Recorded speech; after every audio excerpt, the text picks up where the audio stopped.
мен сіздерге ұн қуырдақтың қамырын елеп көрсететін боламын. Ол үшін біз тұзымызды алып, стакандағы суымызға жыл су алдым мен. Тұзымыз ерігенше жақсылап араластырып аламыз.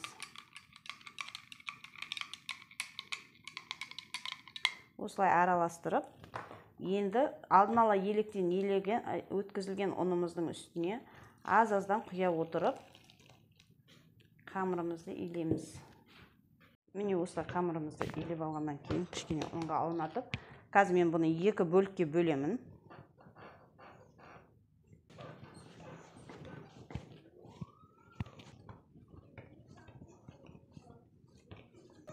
Міне екі бөлікке бөлінген қамырларымыз дайын. Осыны қазір біз мынандай пакетикке салып 15-20 минутқа қойып қоямыз. Бұл қамырымыз дайын болғанша біз енді подливке кірісетін боламыз. Ұн қуырдақ жасаудың жолын көрсетемін. Ол үшін маған ет, бір дана сәбіз, пияз, болгар бұрышы және де картоп, қызанақ қажет болады. Етті өздеріңіз қалағандарыңыз бойынша алсаңыздар болады. Кез келген етті пайдалана берсеңіздер болады. Мен жылғы етін алдым. Көбектеп турасаңыздар болады, соломка жасап турасаңыздар болады. Мен өзіме ұнағаны бойынша көбектеп турадым. Сіздер өз қалауларыңыз бойынша турай беріңіздер.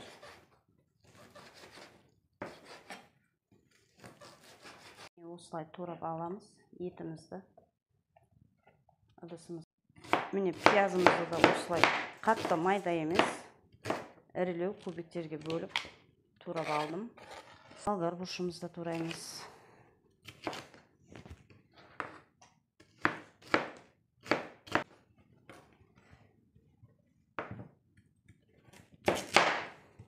Міне сәбізімізді де бәрін осылай турап. Мен картоптарым сәл ірілеу қылып турағым кеп тұр. Сіздер өз қалауларыңыз бойынша турай беріңіз сіздер.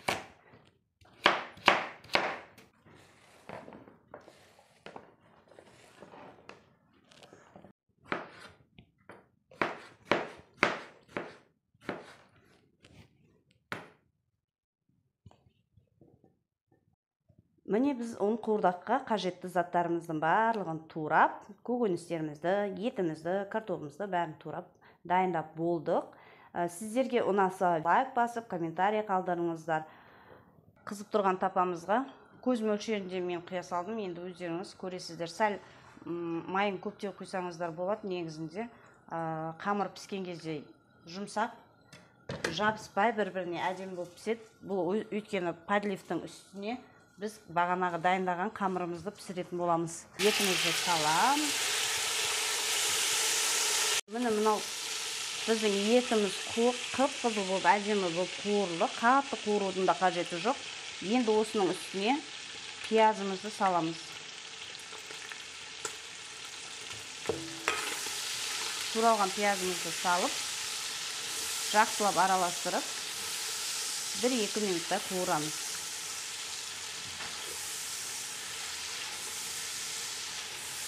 Үстіне турап дайындап қойған сәбізімізді саламыз. Енді картопымызды саламыз. Оның үстіне қызанағымызды саламыз туралған.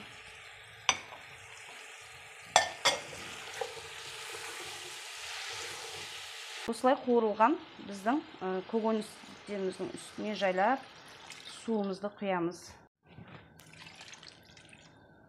Мен 200 граммдық бокалдан 4 бокал су құйдым. Мынау көріп тұрсаңыздар, етіміз, картопымыз бәрі судың астында қалып, су бетіне шықты. 1 миллиметрде су бетіне шығып тұрса жеткілікті. Бұл қайнап сәл тартылады. Бұның үстіне қазір біз қамырымызды дайындап салатын боламыз. Енді осының бетін жауып, жарты сағатқа пісіреміз. Ал енді біз қамырымызды жаюға кірісеміз. Қамырымыз июі қанып дайын болып тұр.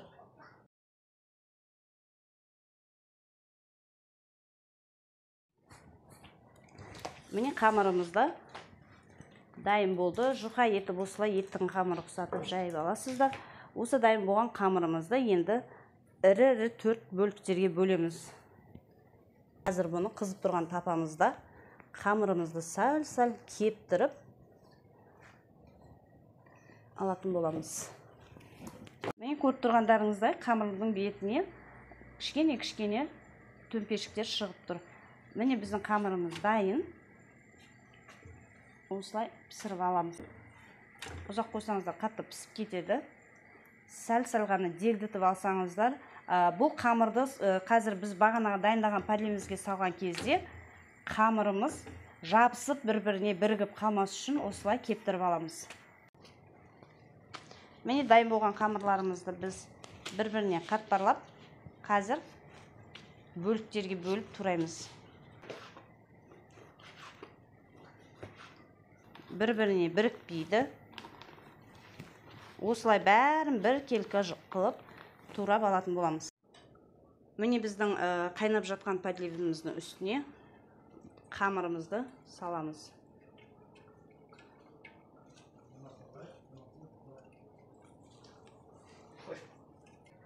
Қамырымыздың үстіне аз ғана майды құямыз. Міне қамырларымызды осылайынан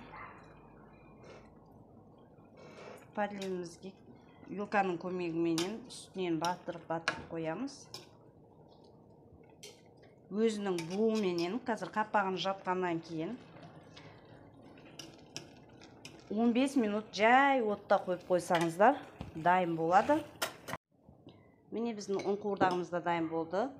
Ас болсын, ұнаса сіздер де жасап көріңіздер. Өте оңай, тойымды тағамның бірі.